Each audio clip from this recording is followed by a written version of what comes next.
Welcome to the Draftstars AFL show with Smatho and Roody.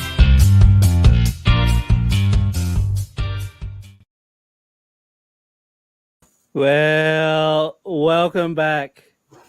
2022, the Draftstars AFL show, presented by Draftstars. Just don't watch it, play it. I'm Smatho. Welcome back to another season of AFL DFS. You'll think, what am I doing by myself chatting about Draftstars when you're a Draftstars employee? Welcome to everyone on the stream. Make sure you hit the subscribe button, comments on the show, likes, everything like that they ask you to do on social media. Welcome to be back. Let's bring in my co-host for 2022. We do bid farewell to the Big Hef, who had a marvelous run here as part of the Daily Fantasy Rankings team. But making his debut for Daily Fantasy Rankings, the new recruit, he's raided the war chest in terms of the salary cap. Welcome to the show, Ben Rude. Roody, welcome to the Draftstars AFL show. Good evening. Hey, Smatho. Thanks for having me, mate. I just want to start by paying respect to our fallen comrade, Hef. He was an amazing co-host with you and love watching the show. So I just hope that if I can do half a good a job as Big Hef did with you, I'll be a happy man. No, we're very happy to have you on board. Welcome to the Daily Fantasy Rankings team. Obviously, you will be helping with us with our Draftstars AFL teams throughout the season. Maybe some little sneaky previews throughout the year once you get rid of your little tag that you have going on at the moment, mate. What's going on there?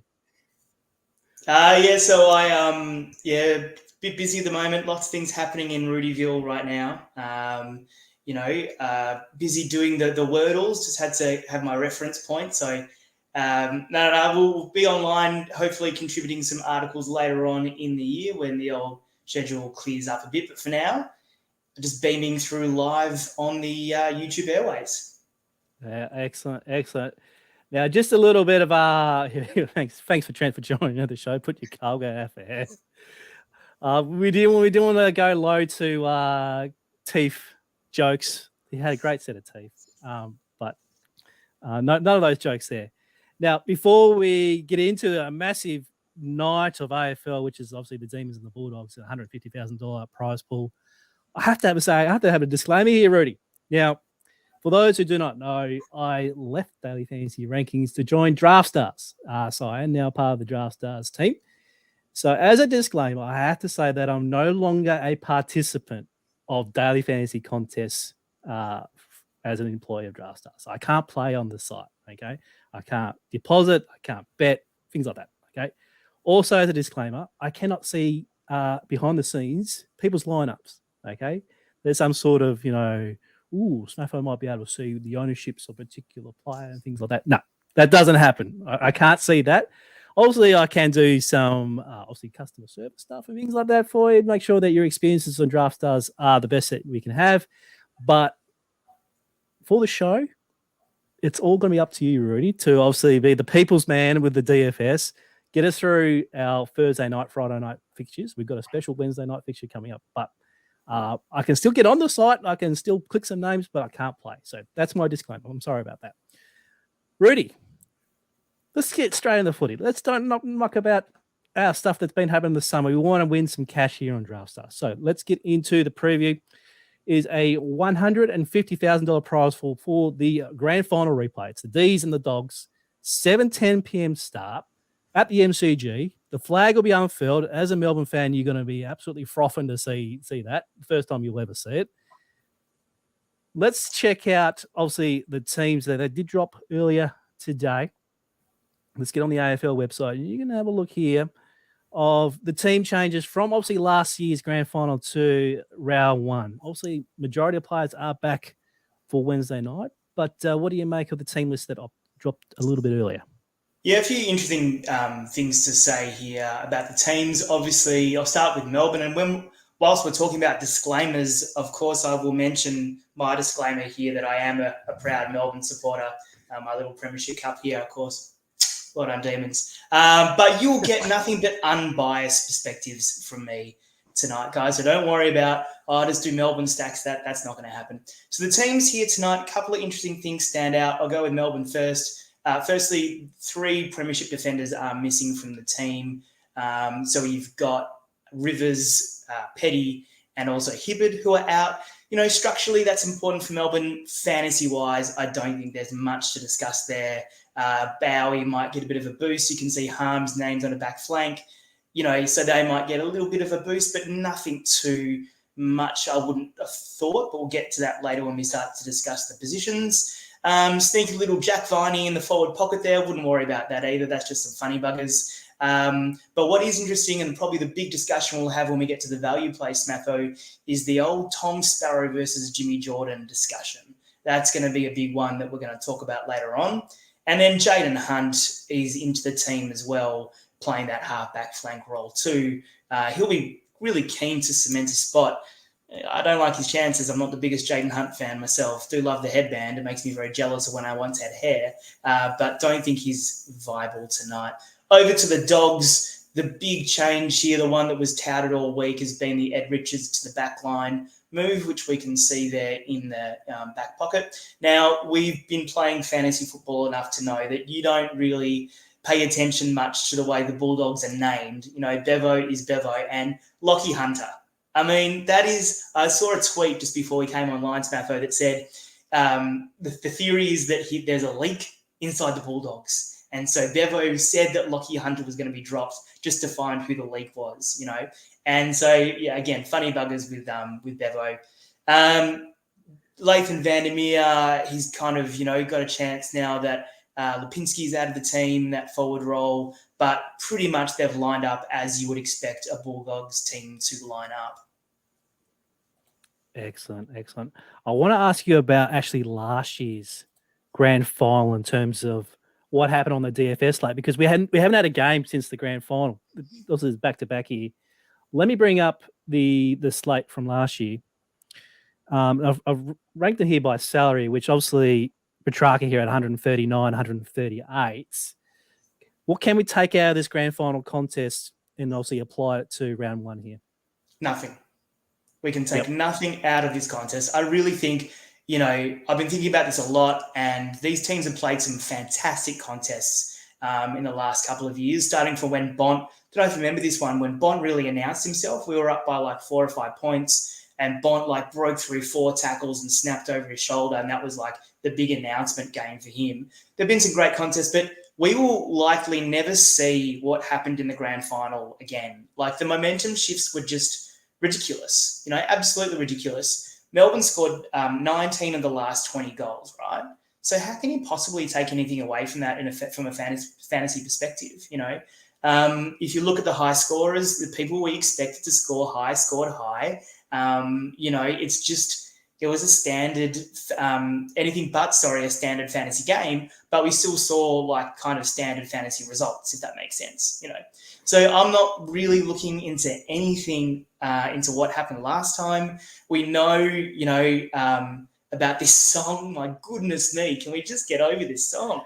Did Melbourne sing it deliberately? Yes. Have the Bulldogs spent far too much time on this? Yes. Can we all just move on? Seriously. The media just love a trumped up story, don't they? Craziness. But no, Smatho, taking nothing away from the grand final. I'm not really thinking of it too much when I structure my team. What I am looking at, though, and we'll get to this in a moment, is players who particularly play well against this matchup. For example, just a sneak preview, Caleb Daniel usually tears us to shreds. Absolutely tears us to shreds. And he was on fire in that first quarter in the grand final, and then we kind of shut him down. So no, not taking anything into account. All right, let's fire up Wednesday night, round 1. Here we go. Draftstars lobby, $150,000 prize pool. Obviously, there are other contests on Draftstars, and obviously there are some great contests, including the mini, the $10,000 mini, and then obviously the micro is up to $5,000, I do believe, this for Wednesday. So any price point, you can get in the Draftstars, make your credit account. Free-to-play games are always there, and obviously, but we want to talk about the big kahunas here. First prize, $14,880 here for our feature contest. So let's have a look at the prices for this particular slate. And And then you can see here, we had a quick glimpse of the grand final, and straight away comparing to round one, the prices have gone up a little bit. $500, $700, maybe $1,000 for players here. It means that the guys that you want, you got to pay a pretty penny for it. So are you thinking straight away in terms of a Draftstars lineup, you're going to pay up for blokes and play for a lot of cheap guys, or are you going to try and only pick maybe one, possibly two, and then try and be more balanced in your teams? Yeah, it's going to be really interesting to see the way that people approach this contest, Smatho, for that very, very reason. It's actually quite rare on a slate, on any kind of slate, but especially these singles, that multiple expensive players really are the optimal play.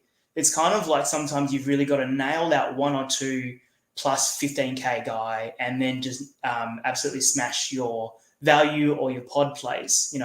On a slate like this where there are a couple of value options have opened up with some namings, but really a lot of people are going to be paying down in the back line for an Ed Richards, Thomas Barrow, James Jordan, Rourke-Smith, and then they're going to try and stack their midfield with a McRae, Bont, Petrarca, Oliver kind of deal. So being unique, I think we really need to talk about kind of strategy before we get into the actual plays. Like being unique on a slate like this is so important. It doesn't matter if you are a mass entry person or if you only enter one, you got to be unique. The challenge tonight though will be, how do you be unique and yet still have a team that has a ceiling high enough to win?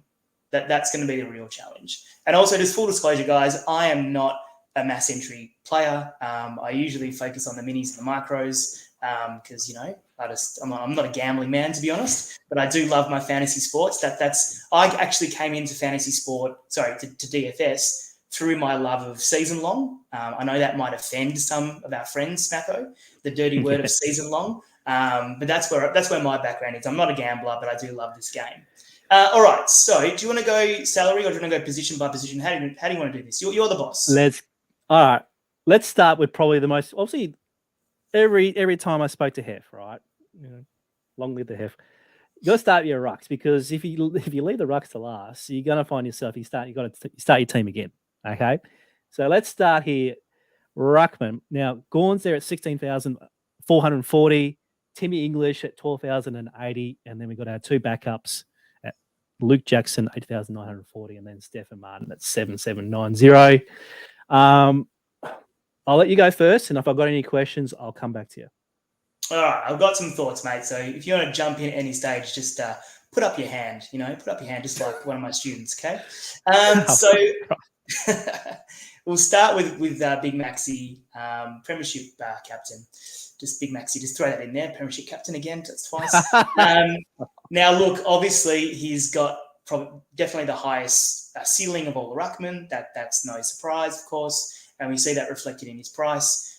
What's interesting is as the season went on last year, the ruck split between Jackson and Gawn significantly changed to the point where they were almost a 60-40 split towards the end of the season. And that little run on that we had in the third quarter, that was Jackson. That was all Jackson. That wasn't Gawn. I think it's really important to note that. So Jacko is going to ruck more, but does that actually hurt Gawn? And as we saw in the finals, like as much as I love the grand final, that game against Geelong, oh my God, I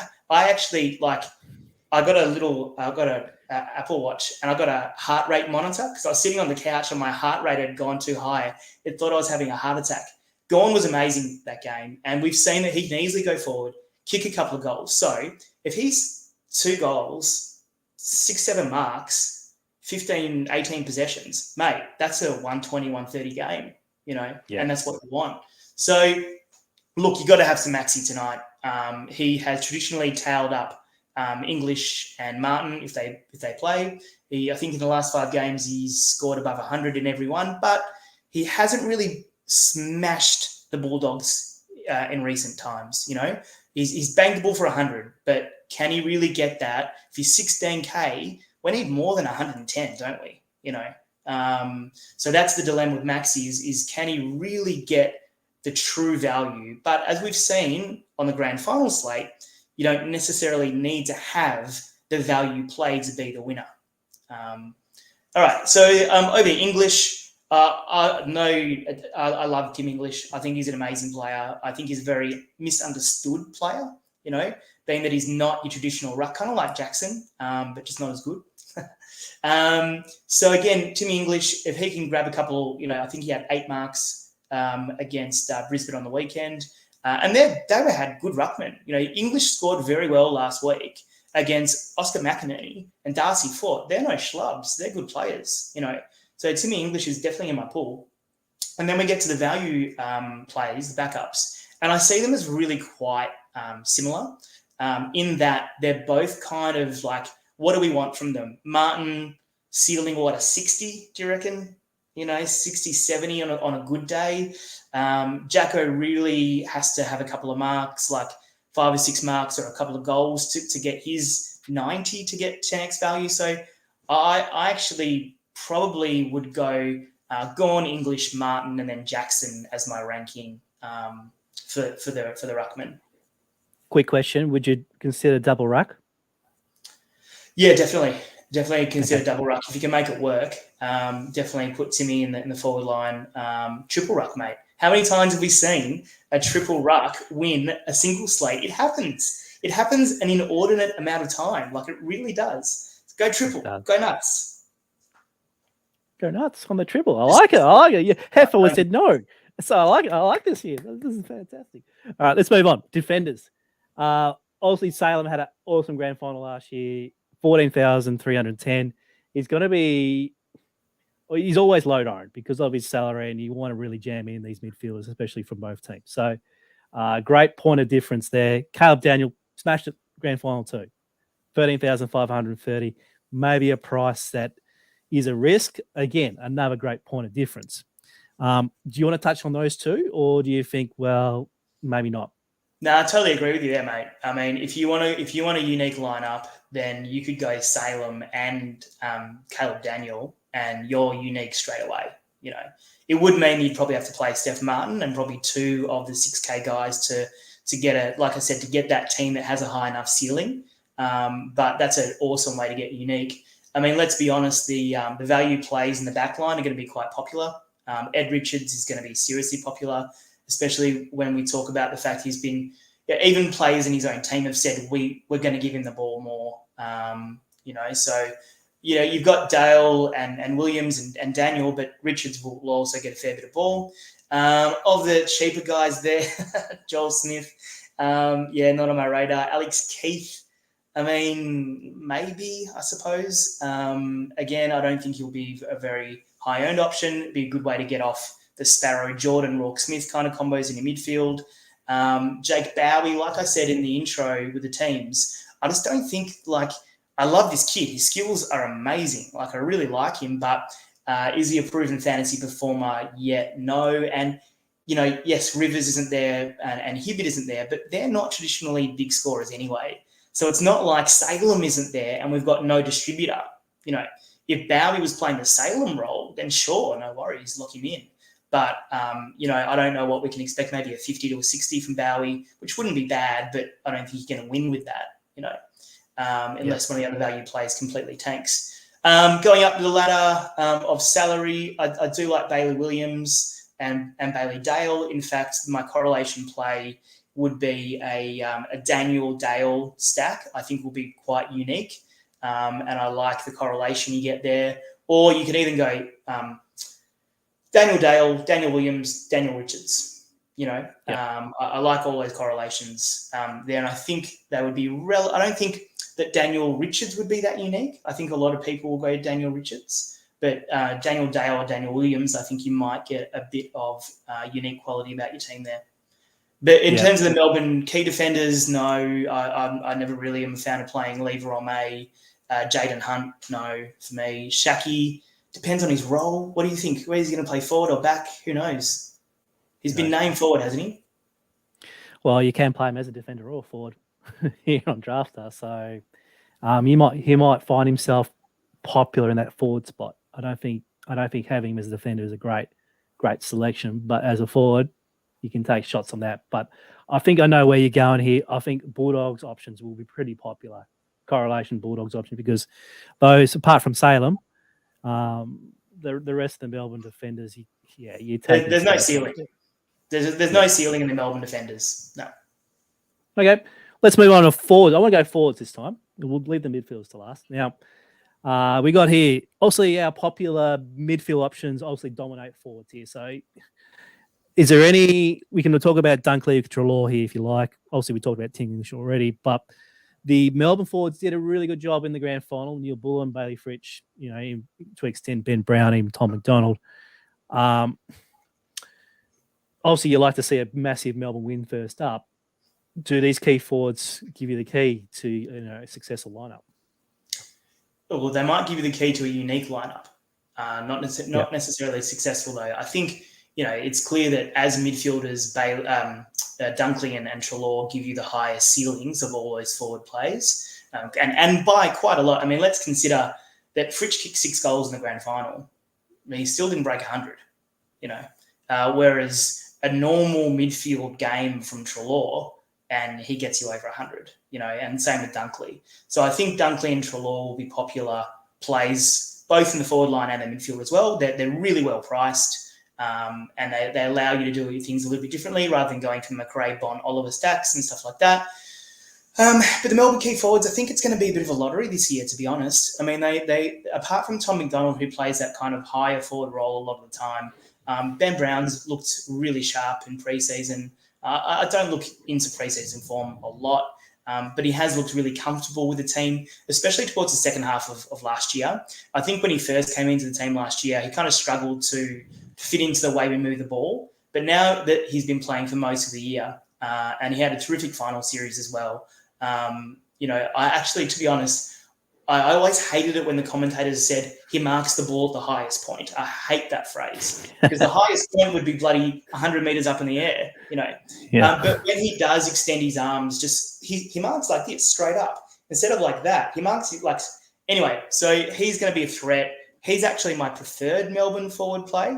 Benny Brown, I think over Bailey Fritsch. Hopefully people will still have a bit of recency bias and they might lock in Fritsch. But I think Ben Brown's probably my best bet for a leading Melbourne goal scorer. Neil Bullen, he's got a good tank. But again, a big Neil Bullen game, he's got to do it all, really. So you're banking on a lot, but he'll be low-owned, I think, just because of the names that are above him.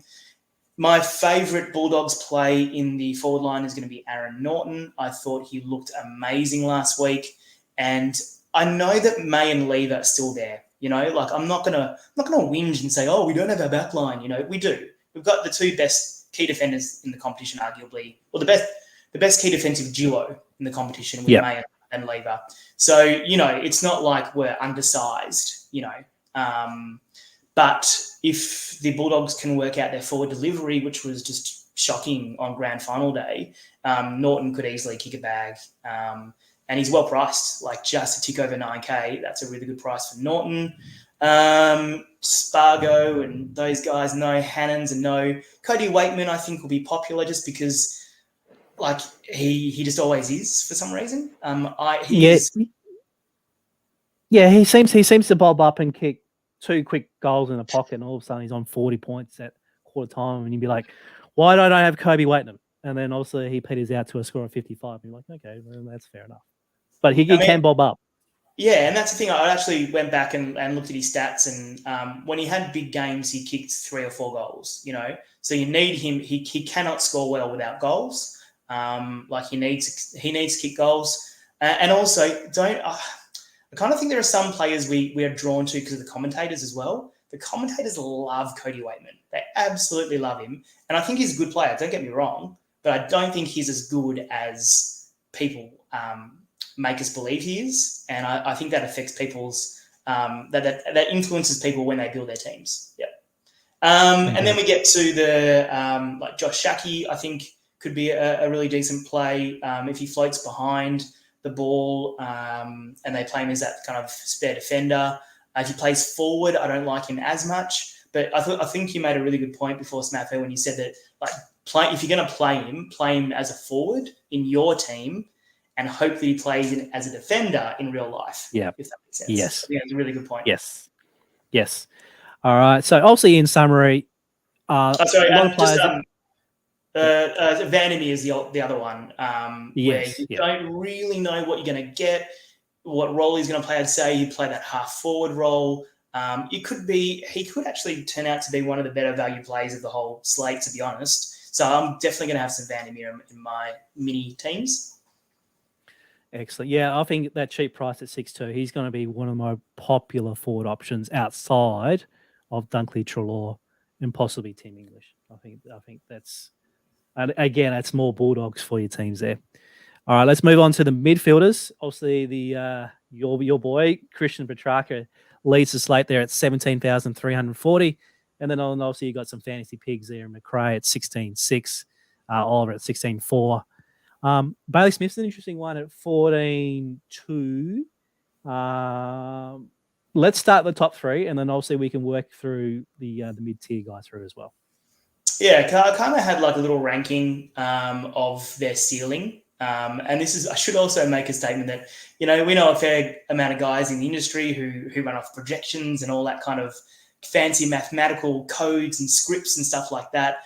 I'm somewhat of a Luddite. I go on my gut. I go on what I see and what I see in previous fantasy scores and stuff like that. And that may make me a bit different from the rest. But McRae is just a pig. He's an out-and-out pig. And a standard game for McRae is a monster game, the thing that people always forget about McRae is how much he tackles. Like, he tackles so much. Like, he had 10 the other night, and he just gets so much of the ball. So for Petrarca to beat McRae, Petrarca's got to have a 3-goal, 30-plus game, Yes. Whereas McRae just needs to be McRae, kind of similar to what we said in the back line with Caleb Daniel. So McRae's my number one pick, and then I'll go Oliver after that. We did see Libba do a bit of a tagging job the first time these teams played last year and totally took Oliver out of the game that day. So Oliver and then Petrarca. And then, Bont, I think, is so low at 14. Like, that is so low, considering Petrarca is 17 and Bont is 14. Bont plays so well against Melbourne. He would have won with Norm Smith had they won last year. He was the difference. And then so 14 for Bont is just take him, please, thank you very much. No further thoughts. Bailey Smith, interesting. If we let him off the chain and he does run around the wing, he can easily junk it up. And then we get to a couple of guys who are on kind of a similar ceiling. Obviously, we've already spoken about Dunkley and Treloar. Lucky Hunter. I'm still laughing at it. It's so funny the way it all happened. So funny. But he hasn't been scoring that well, old Lockie, in the last year. So he's a no for me. Jack Viney. God, picking a Jack Viney ceiling game is like picking a good mood from my wife. Like, when's it going to happen? Who knows? So you've got, and then you've got probably my favourite value play in the midfield, which is Ed Langdon, the running machine, Ed Langdon. And then we drop off really significantly, don't we there, Smatho? We go from 10K all the way down to the real value guys. Yeah, it's probably one of the most unique slates that we're going to have all season long.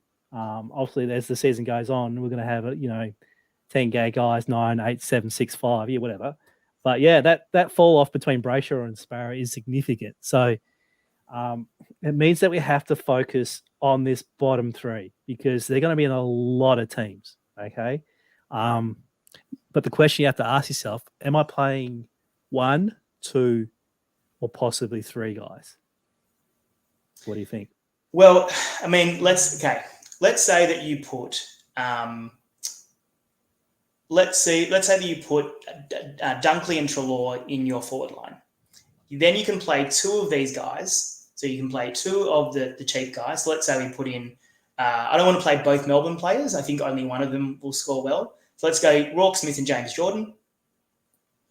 Right? And then you can plug in McRae and Bont if you wanted to. Then you can plug in